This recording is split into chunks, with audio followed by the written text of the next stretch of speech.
demi-heure. Demi-heure. Vous pouvez, si c'est trop compliqué à un moment, vous pouvez poser des questions, évidemment. Entrez, hein, allez-y. Entrez, voilà. Et si c'est compliqué, vous posez des questions, ou sinon, vous pouvez partir. Pas de souci. Je prendrai pas mal. Voilà, on prendra pas mal. Il y aura une conférence maintenant de mon cher collègue, donc Valentin Sauvage, qui est doctorant à l'Institut d'astrophysique spatiale d'Orsay, de l'Université Paris-Saclay. À 18h, il y aura une autre conférence de Hubert Bretonnière, qui est aussi doctorant à l'Université Paris-Saclay et à l'IS, qui est au fond, sur les galaxies, je crois, voilà. Et ensuite, il y aura à 20h30 un très beau spectacle de jazz en direct dehors, je pense, qui se mettront, du conservatoire. À 21h, une conférence exceptionnelle par mon collègue de l'Université Paris-Saclay aussi, sur les meilleures images prises par un des plus grands télescopes au monde depuis Hawaï. C'était lui le responsable du grand télescope Canada-France-Hawaï, un des plus grands du monde. Et puis, il y aura des observations toute la nuit avec des télescopes, vous avez vu. Et si vous n'êtes pas fatigué, c'est moi qui donnerai une conférence vers, je ne sais plus, 22h sur dernière nouvelle du cosmos. Voilà. Bah, bienvenue et bonne conférence. Merci Hervé. Bonjour à tous. Vous m'entendez bien? Très bien alors. Vous voyez à peu près bien l'écran? Parfait. Nickel, merci bien. Alors, pendant cette prochaine demi-heure, peut-être un peu plus, on verra, on va faire une petite randonnée dans le système solaire. Évidemment, nous sommes des gens prévoyants et nous allons voir un peu déjà ce qu'on va aller visiter. Où est-ce qu'on va aller le visiter? Quand est-ce que cet objet est visitable en tout cas? Pour commencer, on va se poser la question de ce qu'on a envie d'aller visiter. On a envie d'aller visiter le système solaire. Nous y sommes. Le système solaire, qu'est-ce que c'est? C'est d'abord une étoile. Une étoile, peut-être vous l'avez déjà vue une fois? Au moins une fois? Sauf si vous êtes en Bretagne, mais au moins une fois. On l'appelle... Bingo! On l'appelle le soleil. Vous avez juste à sortir la tête à travers la fenêtre et vous le verrez. C'est une immense étoile. Une étoile, qu'est-ce que c'est dans les grandes lignes? C'est une grosse boule de gaz qui est très très chaude. Elle utilise de l'hydrogène, c'est un élément. Il le transforme en hélium, c'est un autre élément. Le passage entre les deux, en fait, ça va faire de la chaleur et de la lumière. C'est une étoile. Autour de cette étoile, 8 planètes gravitent autour. Probablement que vous en connaissez certaines, au moins une, je pense. La Terre, exactement. La Terre, c'est une des planètes. La Terre, c'est pas comme une étoile, c'est pas du gaz. En tout cas, on verra que certaines sont composées de gaz. Les planètes ne vont pas rayonner, elles ne vont pas faire de la lumière. C'est le rôle de l'étoile. Donc on a une étoile, le Soleil, 8 planètes, on les verra après. Autour de ces planètes, il arrive que de plus petits objets tournent autour. On appelle ça des satellites naturels. On estime qu'il y en a à peu près 200 dans le système solaire. Est-ce que vous connaissez le nom d'un satellite naturel? Ouais. La Lune, exactement. La Lune est un des satellites naturels de la Terre, le seul d'ailleurs. On verra que certaines planètes n'en ont pas, et d'autres, beaucoup. Ensuite, on a d'autres objets qui sont assez spectaculaires, qu'on appelle les comètes. On estime qu'il y en a actuellement 10 000 comètes qui circulent dans le système solaire. 800 000 planètes mineures. Ce ne sont pas des planètes qui n'ont pas 18 ans en tout cas, ce sont des objets qui sont beaucoup trop petits. Dans cette catégorie-là, on va mettre des planètes naines, on va mettre des astéroïdes, des blocs de glace. À peu près 800 000. On pense qu'il y en a bien plus. Maintenant qu'on a une définition assez claire de ce qu'est le système solaire, on va s'intéresser de où se situe le système solaire. Parce que bon, nous faisons partie du système solaire, nous sommes dans le système solaire. À l'échelle de l'univers, où se situe le système solaire? Le système solaire se situe dans une galaxie qu'on appelle la Voie lactée. La Voie lactée qui fait partie de l'univers visé. L'univers c'est très grand. On estime qu'il y a actuellement 200 000 milliards de galaxies dans l'univers. Ces galaxies forment ce qu'on appelle la toile cosmique. Donc vous pouvez voir une simulation. Évidemment, c'est une simulation, on ne pourra pas avoir de photos. Compliqué à voir, vous imaginez. Chaque petit point jaune représente une des galaxies de notre cosmos. Et nous faisons partie de l'une d'entre elles, la Voie lactée. De la même manière, compliqué de prendre une photo de la Voie lactée comme nous sommes à l'intérieur de cette galaxie. On est obligé de prendre la photo d'une galaxie qui ressemble beaucoup. F51, la galaxie du tourbillon.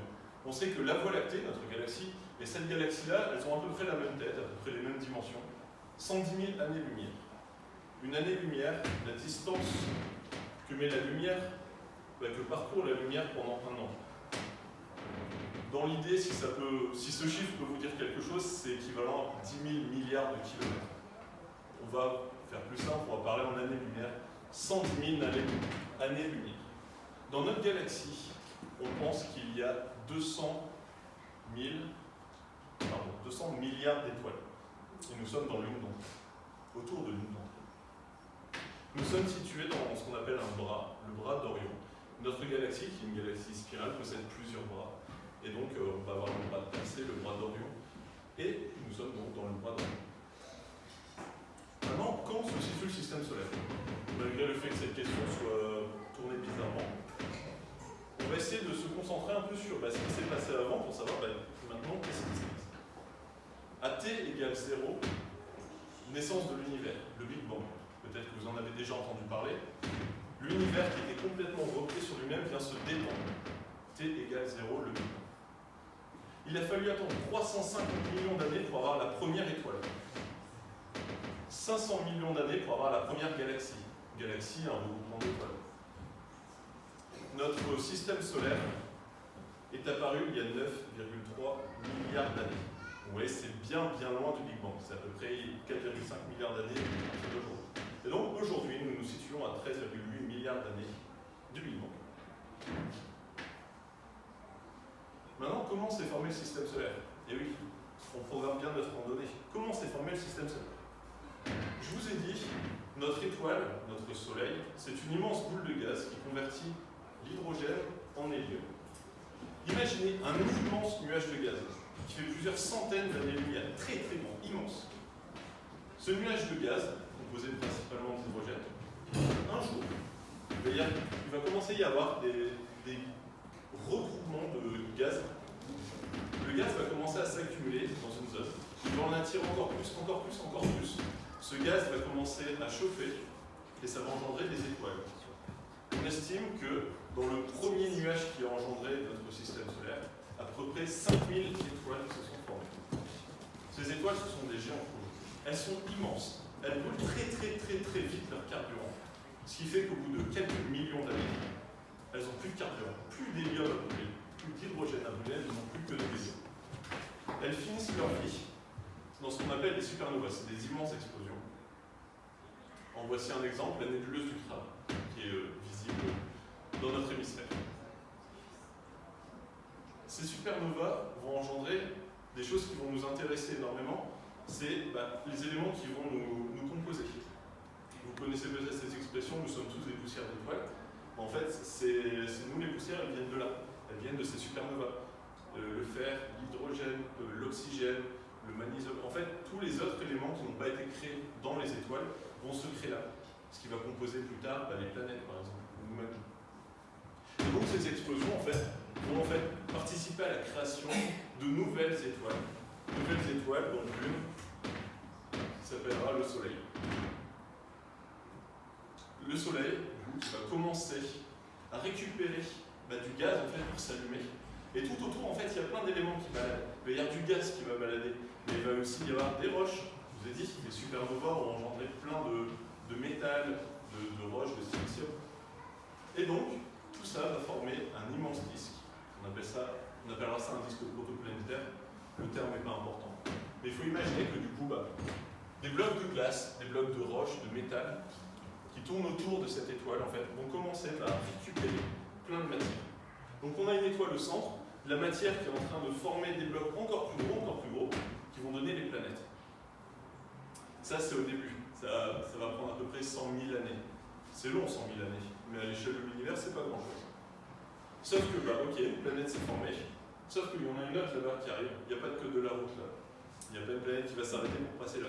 Ce qui fait qu'en pendant plusieurs millions d'années, les planètes, les objets qui se sont créés, vont se rentrer dedans. Il va y avoir des collisions, il va y avoir plein d'événements. C'est d'ailleurs un de ces événements qui a engendré la création de la Lune, d'après les observations qu'on a pu en faire. Et donc, le temps que notre système solaire se stabilise parfaitement, devienne ce qu'on connaît du système solaire, il a fallu quasiment 600 millions d'années. Notre système solaire est créé. Maintenant, on va pouvoir le visiter. C'est logique, on commence par celui qui prend globalement toute la place, on va dire, en termes de volume, en termes de masse. Si on prend tout le système solaire, 99,95% de la masse du système solaire, c'est lui. C'est le Soleil. Une grosse boule de gaz. 6000 degrés en surface. Alors 6000 degrés, on commence à cuire pas mal de pizza avec. Au centre, 15 millions. Et oui, il faut qu'elle puisse convertir l'hydrogène en hélium. Pour ça, il faut des températures et des pressions très très grandes. 15 millions de degrés. Pour une étoile, 15 millions de degrés, c'est pas très élevé. On a certaines étoiles qui montent à plusieurs centaines de milliards de degrés. Mais bon, on a de la chance, elle est là, on ne va pas la critiquer. Ce processus de création, de transformation d'hydrogène en hélium, par exemple, pour aller 660 quantités d'hydrogène qu'elle va utiliser, elle va créer 630 kg d'hydrogène. Il va y avoir une petite masse qui va disparaître. Cette masse, ce sera de convertir en énergie. Vous connaissez probablement la relation E égale MC2. L'énergie égale à la masse fois la vitesse de la lumière au carré. En fait, toute cette masse va être convertie en énergie. Et le Soleil perd, ou en tout cas convertit, l'équivalent de 600 tours Eiffel par seconde en termes de masse en énergie. Et cette énergie nous arrive sous forme de rayonnement de chaleur. La lumière qui vient du Soleil met à peu près 8 minutes pour le parvenir. Mais pour partir du centre et arriver à la surface, il faut 1 million de degrés, 1 million d'années. C'est très dur, il y a beaucoup de matière, en fait la chaleur a du mal à se propager. Et en termes de taille, 110 terres, ce qui est assez grand. Ensuite, si on avance un peu, on va essayer de se déplacer à la vitesse de la lumière dans le système solaire. Ce sera plus simple et vous verrez que même ça, ce ne sera pas assez rapide. On a parcouru là 3 minutes et 20 secondes à peu près, on arrive sur la première planète, Mercure. Mercure, elle ressemble étrangement à la Lune quand même. Pas d'atmosphère, une apparence un peu grisâtre, beaucoup de cratères. C'est normal, elle ressemble beaucoup, elle n'a pas d'atmosphère. Ce qui fait que si un astéroïde s'écrase un jour sur Mercure, le cratère restera là jusqu'à la fin des temps, comme sur la Lune. Mercure ne possède pas d'atmosphère. Je vous l'ai dit, Mercure ne possède pas de satellite non plus. La Terre en possède un, la Lune, on verra juste après. Mercure est principalement composé de métal. On l'appelle en général la planète métallique. C'est d'ailleurs la planète qui possède le plus de métal dans le système solaire. Mercure a une autre caractéristique aussi. C'est que, vu qu'elle ne possède pas d'atmosphère, la température ne va pas s'équilibrer entre le jour et la nuit. C'est-à-dire qu'elle est très proche du Soleil. La face visible va être à 450 degrés. La face cachée, qui ne va pas être exposée au Soleil, moins 180 degrés. Ce qui fait de Mercure la planète où il y a le plus gros différentiel de température. En termes de taille, 0,4 Terre, donc elle est bien plus petite que la Terre. On continue un peu notre voyage. Là, ça fait 6 minutes qu'on est parti du Soleil. On arrive devant une planète, Vénus. Ce qui nous choque en arrivant, c'est que elle ressemble énormément à la Terre. Alors vous allez me dire, non. Je vais vous dire oui. En termes de masse, de taille, c'est quasiment pareil. Elle possède aussi une atmosphère. Une atmosphère qui est très très épaisse, avec beaucoup de CO2.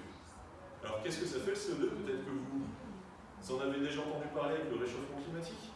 CO2, le gaz à effet de serre. Il n'y a quasiment que du CO2 dans son atmosphère, après d'autres gaz, de l'acide chlorhydrique, de l'acide sulfurique. Globalement, il y a un effet de serre qui est très intense sur cette planète-là, qui fait que, en permanence, il y a à peu près 460 degrés, que ce soit le jour ou la nuit. Il pleut de l'acide, la pluie qui tombe, elle ne touche pas le sol parce qu'elle s'évapore directement, il y a énormément de volcanisme. Globalement, si l'enfer avait un lieu, ce serait celui-là, probablement. Elle est globalement composée de 30% de métal et 70% de roche. En gros, le métal, ça va être au niveau du noyau, la roche, ce qu'on appelle le manteau. Une autre curiosité à propos de Vénus, au-delà du fait qu'un jour sur Vénus dure plus longtemps qu'une année sur Vénus, c'est marrant, elle est orientée à 167 degrés. Qu'est-ce que ça veut dire? Une planète qui est orientée à 0 degré, elle va tourner comme ça sur elle. À 23 degrés et quelques, comme la Terre, elle va tourner comme ça. Vénus, elle a la tête en bas. Elle est orientée à 177 degrés. Donc elle tourne avec la tête en bas. Ça veut dire que le pôle nord est au sud. On continue notre voyage, ça fait 8 minutes et 24 secondes que nous sommes partis du Soleil. On arrive sur une planète qui nous semble familière, la Terre. En moyenne 15 degrés, ça fait plaisir. Présence de vie, on s'en est aperçu, je pense. De l'eau liquide à sa surface, pareil, ça fait plaisir quand il fait chaud. Elle possède un satellite, la Lune. Vous la connaissez, vous l'avez probablement déjà vue dans le ciel. On ne va pas s'attarder un peu trop longtemps sur la Terre, je pense que vous en savez déjà assez sur la Terre. J'ai une question juste sur Vénus. Oui, bien sûr. Pourquoi on dit qu'elle est inclinée à 177 degrés et pas à 3 Pourquoi on dit qu'elle est inclinée à 177 degrés et pas à 3 degrés? Et qu'on dit que le pôle nord c'est au sud et à 3. Oui, parce que en gros, Vénus possède un champ magnétique. Et c'est ce qui va définir ce qui est le nord et le sud, par exemple, sur la Terre, c'est l'orientation de son champ magnétique. Pareil pour Vénus, en fait, on arrive à déterminer lequel est le pôle nord, lequel est le pôle sud. Et en fait, on sait que du coup, il y a une rotation de 177 degrés. Pardon. Et du coup, Mars, donc là, ça fait à peu près 13 minutes qu'on est parti du Soleil. On arrive devant une planète assez petite, 2 fois plus petite que la Terre, rougeâtre. Ça, c'est ce qui vous choque le plus. Elle est très très rouge. Vous voyez, si on imagine que nous sommes dans un vaisseau spatial, vous voyez depuis l'orbite une immense faille. Une immense faille qu'on appelle Valles Marineris. Cette immense faille, si vous avez déjà vu le Grand Canyon c'est tout petit à côté. 3000 km de long, 600 km de large à certains endroits, 5 km de profondeur, ouais, mais 5 km sur les plateaux, donc un gros dénivelé de 10 km. Ce qui fait qu'en gros, on a un Grand Canyon mais qui fait la taille des États-Unis. On a un deuxième objet qui est très curieux à la surface de Mars, qui s'appelle Olympus Mons, le mont Olympe. Un immense volcan, le plus grand du système solaire, 22,5 km de haut. La plus grosse montagne sur Terre, c'est l'Everest, 8800 mètres. Là, 22,5 km. On peut se dire, ah là là là, on n'a pas envie de la grimper cette montagne. Sauf qu'en fait, même si c'est haut, la base fait 600 km de large. Si on prend la France, on pose Olympus Mons dessus, aucun problème. Mais en fait, même si c'est haut, c'est tellement large que on pourrait grimper nécessairement sans rendre. On sait que sur Mars, il y a eu de l'eau à l'état liquide. Actuellement, c'est ce qu'on aimerait bien trouver, mais on n'en trouve pas, mais on sait qu'il y a encore de l'eau à l'état gazeux, certains nuages. Et dans les calottes polaires aussi, ou au fond des cratères, ou un tout petit peu sous la surface, il y aurait de la glace d'eau. Il y a de la glace d'eau. C'est ce qu'on a pu voir. Et au fur et à mesure, en fait, Mars perd son atmosphère. En fait, elle a un champ magnétique qui protège cette planète des effets du vent solaire. Donc le soleil, en fait, qui va venir souffler l'atmosphère. Et en fait, le champ magnétique permet de protéger la planète. Sauf qu'en fait, au fur et à mesure, elle perd son champ magnétique et elle perd son atmosphère. C'est pour ça qu'elle a une atmosphère qui est très dense. On continue notre voyage, ça fait 14 minutes que nous sommes partis du Soleil. On arrive devant une zone. En fait, on la traverse sans aucun problème. On la traverse sans aucun problème, on ne rencontre rien du tout. C'est pas parce qu'il n'y a rien. Il y a une immense ceinture, une ceinture d'astéroïdes, qui est relativement large, 66 000 terres. On peut mettre 66 000 terres dans cette ceinture. Et on y trouve plein d'objets. En général, les astéroïdes sont composés de métal, de roches. Ils sont très petits. Le plus gros objet, Cérès, à peu près 1000 km de diamètre, circule dans cette ceinture-là. Mais si on prend tous les objets, on essaie de compacter, en fait, ça ne fait même pas un objet qui fait la taille de la Terre. 0,6% de la masse de la Terre, tous les objets à l'intérieur représentent 0,06% de la masse de la Terre. Donc il n'y a quasiment rien comme objet. On pourrait le traverser sans le. Mais il y a une ceinture là. On estime que c'est une planète qui essaie de se former. Mais il y a un objet derrière, qui est Jupiter, qui lui a dit non. Pas du tout. Jupiter, c'est la plus grosse planète du système solaire. Elle attire tout ce qui passe autour. Et en fait, cette planète qui était. On estime que du coup, c'est une planète qui essaie de se former devant. Et Jupiter, en fait, juste empêcher la planète de se former. Donc je dis planète, plus grande planète du système solaire, elle fait 11 terres. en termes de diamètre, on peut mettre 1300 fois la Terre à l'intérieur, c'est très grand. C'est une planète qui est composée à 100% de gaz. On pense, on n'en est pas sûr, c'est compliqué à estimer, il y a peut-être un noyau solide à l'intérieur. Le problème, c'est que l'atmosphère est tellement dense, on n'arrive pas à savoir ce qui se passe à l'intérieur. Donc pour l'instant, on va partir du principe qu'elle est composée uniquement de gaz. Elle possède une curiosité qui est assez intéressante, c'est une immense tache rouge. Ça fait au moins 200 ans qu'on l'observe. C'est une immense tempête, où on peut y mettre facilement 1,5 fois à 2 fois la Terre. Un immense cyclone. Elle possède 79 satellites. 4 d'entre eux sont visibles très très facilement depuis la Terre. On a appelé les satellites galiléens, en l'honneur de Galilée, celui qui était le premier à les observer et à les représenter schématiquement. Io, Europe, Callisto et Ganymède. La plupart des satellites de Jupiter, pour ceux qui sont nommés, sont en l'honneur des conquêtes de Jupiter, donc Zeus, le dieu des dieux dans la mythologie. Ganymède est le plus gros satellite du système solaire, quasi 5000 km de diamètre. Ganymède est plus grande que Mercure, par exemple, ou Pluton, l'ancienne planète. Jupiter possède aussi des anneaux. Alors c'est marrant, c'est que en fait, depuis la Terre, on n'a jamais pu les voir, ces anneaux. En tout cas, on les a découverts lorsque la sonde Voyager est passée à proximité. En fait, on a vu qu'il y a des anneaux, alors qu'on ne les voit pas sur Terre. Là, ça fait 42 minutes qu'on est parti du Soleil. 1h20 après être parti du Soleil, bon là, il n'y a pas de doute, les anneaux, on les a vus, ça, il n'y a aucun problème. Saturne, bon, plein de surnoms, le Seigneur des Anneaux, comme ça. Saturne, encore une fois, on est quasi convaincu qu'elle possède un noyau de métal avec plein de gaz autour. Saturne est la planète qui possède le plus de satellites. 82 satellites. Il y en a énormément. 2 satellites qui vont nous intéresser là aujourd'hui. Le premier, c'est Titan, le deuxième satellite le plus gros du système solaire. Titan, il est très intéressant, mais il est très étudié. Je vais vous expliquer pourquoi. Sur Terre, on a quelque chose qui s'appelle le cycle de l'eau. Vous l'avez probablement vu, le cycle de l'eau. Il pleut, ou alors il neige, ça forme de la glace, cette glace va fondre, liquide, elle va former des océans. Les océans, ça va s'évaporer dans une forme de gaz, et puis ainsi de suite. Ce qu'on appelle le cycle d'eau. Et en fait, sur Titan, on a ce qu'on appelle le cycle du méthane.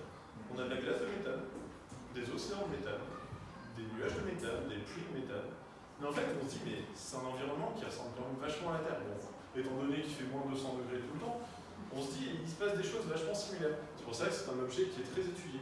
Il a été étudié avec une sonde qui s'appelait Cassini-Huygens il y a à peu près 15 ans. On va y envoyer bientôt un drone à sa surface, un Dragonfly, qui va voler, c'est un petit drone, il va voler, il va analyser un peu ce qui se passe sur Titan. Un autre satellite qui est intéressant, Mimas, qui ressemblera peut-être, vous l'avez déjà remarqué, à l'étoile noire dans Star Wars, avec un immense cratère. Et en fait, ce qui est marrant, c'est que ce cliché a été obtenu 3 ans après la sortie du Star Wars 4, qui nous a introduit l'étoile noire. Donc on ne sait pas si George Lucas a lu l'avenir, on ne sait pas. 2 autres curiosités sur Saturne. Les notions de densité, ici je vais essayer de vous les expliquer un peu. La densité, en gros, c'est la quantité de matière qu'on peut mettre dans un volume. La densité de l'eau, c'est 1. La densité de l'huile, par exemple, 0,9. C'est-à-dire que l'huile va flotter au-dessus de l'eau. Densité de Saturne, 0,60. Ça veut dire que, globalement, si on avait un océan suffisamment grand, on pourrait y mettre Saturne et il flotterait à sa surface. Évidemment, ce n'est pas ce qui se passerait, puisqu'en fait, on sait qu'il y a un noyau, et du coup, en fait, le noyau tomberait et la planète se dissoudrait. Mais en expérience de pensée, c'est assez simple. Une autre curiosité sur Saturne, c'est à son pôle nord, on ne l'observe pas à son pôle sud, à son pôle nord, en fait, il y a un hexagone qui s'est formé, quasi régulier. Et donc ça, il y a des scientifiques qui ont essayé d'expliquer, mais pour l'instant, il n'y a pas de consensus par rapport à la formation de cet hexagone. Et il se stabilise, il se maintient, il est parfaitement régulier. Ça, c'est intéressant. On continue notre voyage, ça fait 2h40 que nous sommes partis du Soleil. On arrive devant une planète qui s'appelle Uranus. Uranus, première planète qui a été découverte, on va dire. Les autres planètes avant, elles étaient observées, elles sont connues depuis la préhistoire. Uranus, observé pour la première fois par William Herschel, un Britannique, qui avait fabriqué son propre télescope. Il aimait bien l'astronomie, c'était un musicien à la base. Et il s'est dit, les télescopes c'est trop cher, je vais fabriquer le mien. Et il a découvert Uranus grâce à ça. Initialement, il voulait l'appeler en l'honneur du roi George. C'est mieux Uranus. Une planète qui est principalement composée de glace. 20% de métal pour son noyau, 60% de glace et le reste du gaz. C'est la planète où il fait le plus froid dans le système solaire, moins 224 degrés. C'est pas bien chaud. Hein. Elle possède 27 satellites. Tous les satellites ont été nommés en l'honneur de personnages des œuvres de Shakespeare et Alexander Pope. Et quoi d'autre? Uranus possède des anneaux, très très fins des anneaux. Ce qui est marrant, c'est que par rapport à Jupiter, les anneaux sont encore plus fins. Mais en fait, on a réussi à les voir sur Terre. Parce qu'en fait, on essayait de déterminer la composition d'Uranus avec une étoile qui est derrière. L'étoile occultait un tout petit peu Uranus. On connaissait la nature de l'étoile derrière. Le rayonnement va passer à travers l'atmosphère d'Uranus et il va être un tout petit peu transformé. Et grâce à ça, on peut déterminer la composition de l'atmosphère d'Uranus. Et en fait, lorsqu'ils ont fait cette méthode-là, ils ont vu que cette étoile s'est fait occulter plusieurs fois avant d'arriver sur la planète. Et ça, c'était clairement le signe en fait, de la présence d'anneaux autour. Uranus est aussi orienté à quasiment 80 degrés. Vous vous souvenez, Vénus c'était 177 degrés, donc elle avait la tête en bas. Uranus a la tête sur le côté. En fait, c'est comme si elle roulait sur son orbite. Ça, c'est pour Uranus. Dernière planète du système solaire, Neptune. Donc là, ça fait quasiment 4 heures qu'on est parti. Vous imaginez déjà la vitesse de la lumière, ça fait 4 heures pour atteindre Neptune. Neptune, découverte par Urbain Le Verrier. Étrangement, pas par l'observation, par le calcul. Comment on peut trouver une planète par le calcul? Vous vous souvenez de Newton, qui a établi une loi qui s'appelle la loi de la gravitation universelle? Deux corps. L'un va attirer l'autre, et le premier va attirer l'autre. Les deux vont s'attirer mutuellement. Ce qui fait que, si on applique cette loi à l'orbite d'Uranus, les astronomes de l'époque ont déterminé que l'orbite d'Uranus, en fait, il n'était pas parfaitement régulier. En fait, il avait des petites oscillations, des perturbations. Mais en fait, si on applique cette loi aux perturbations d'Uranus, on se rend compte que en fait, ces perturbations sont explicables uniquement par la présence d'une planète derrière Uranus. On va avoir Uranus, Neptune. Lorsque Uranus va s'approcher de Neptune, en fait, elle va être légèrement attirée. Et puis quand elle va s'éloigner un peu, elle va être beaucoup moins attirée, elle va s'éloigner un peu. Il y a des petites perturbations. C'est explicable uniquement par une planète derrière. Et donc, en fait, c'est à l'époque, il travaillait à l'Observatoire de Paris, il me semble. Et donc, il a effectué ces calculs-là, et il s'est rendu compte qu'en fait, c'était explicable uniquement par une planète qui était à tel endroit, avec telle masse. Et donc, ça a été confirmé quasiment un mois après. Et les précisions de ces calculs étaient telles que l'objet était à 1 degré près, donc vraiment pas très loin. Neptune, du coup, 14 satellites. Encore une fois, c'est pas mal. Un satellite qui est très étudié aussi, c'est Triton.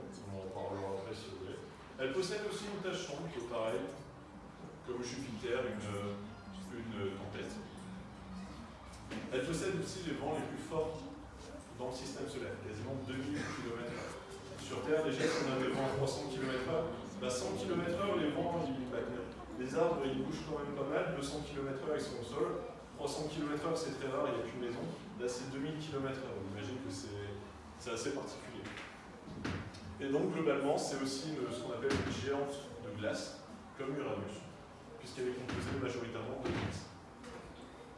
Ensuite, on continue. Donc là, quasiment après être sorti de Neptune, on arrive devant ce qu'on appelle la ceinture de Kuiper.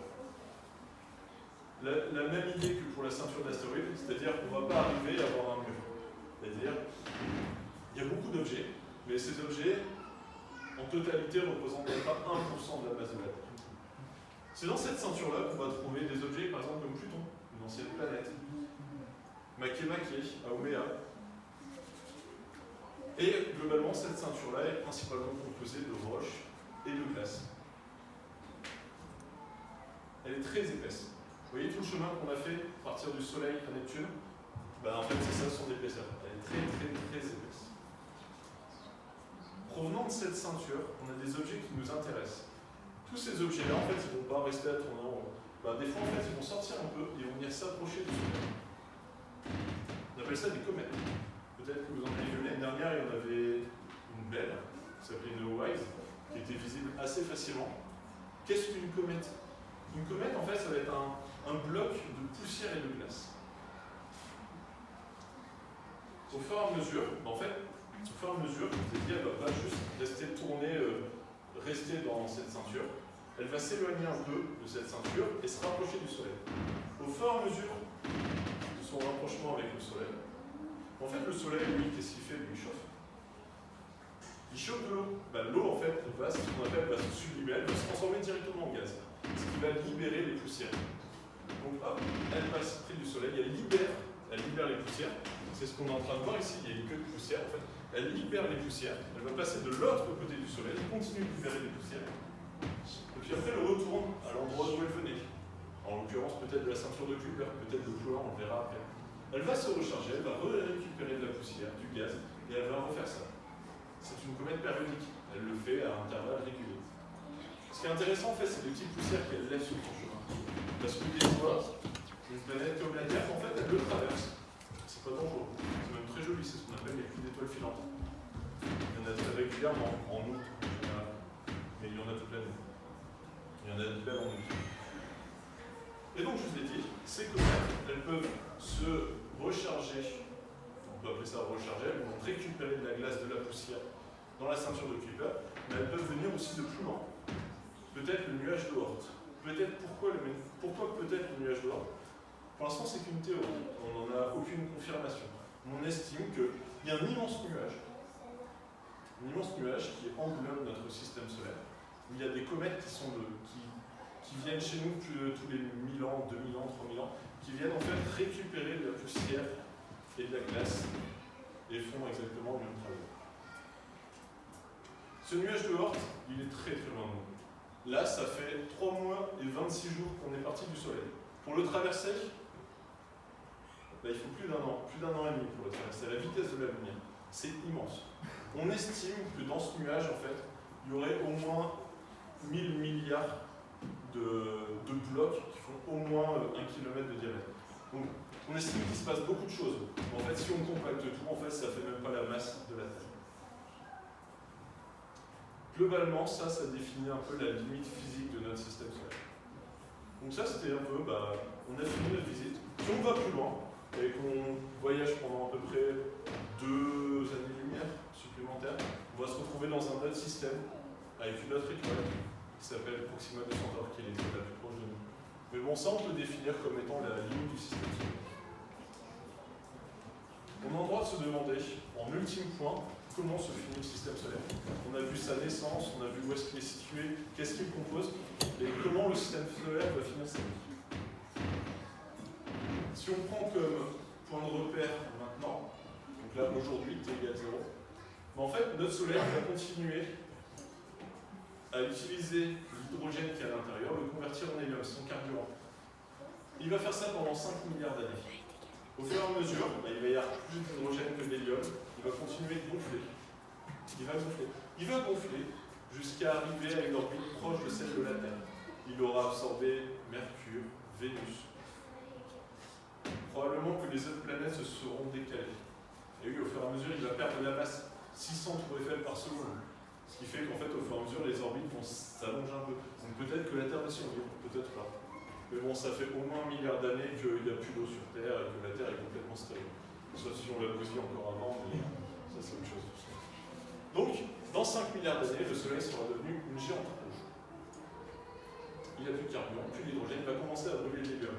Sauf que l'hélium, ça ne marche pas très très bien. Et au final, en fait, le Soleil va complètement perdre son équilibre, en fait. Les couches extérieures, boum, elles vont complètement sortir, ça va donner des nébuleuses planétaires. Et en fait, au centre, il va rester suffisamment de gaz pour essayer de reformer une étoile avec la chaleur. C'est ce qu'on va appeler une naine blanche. Ça va être une petite étoile, à peu près la taille de la Terre, mais une masse très très importante. Un petit centimètre cube, donc un petit morceau comme ça, au moins 1000 tonnes. Très très dense. La taille de la Terre. Et en fait, cette étoile-là, elle va plus faire ce phénomène de conversion d'hydrogène en hélium, elle va juste utiliser la chaleur qui lui reste pour rayonner. Et en fait, elle va rayonner pendant très longtemps. On estime qu'elle va briller pendant 100 milliards d'années pour devenir un jour une naine noire. C'est une théorie. L'univers a 13,8 milliards d'années. Impossible que pour l'instant on puisse observer ce genre de phénomène. En fait, on va juste se retrouver à la fin avec un objet complètement noir, de la taille de la Terre, en plein milieu, et qui sera complètement vide et mort. Voilà comment on va finir le système solaire. Merci, sur cette note très optimiste.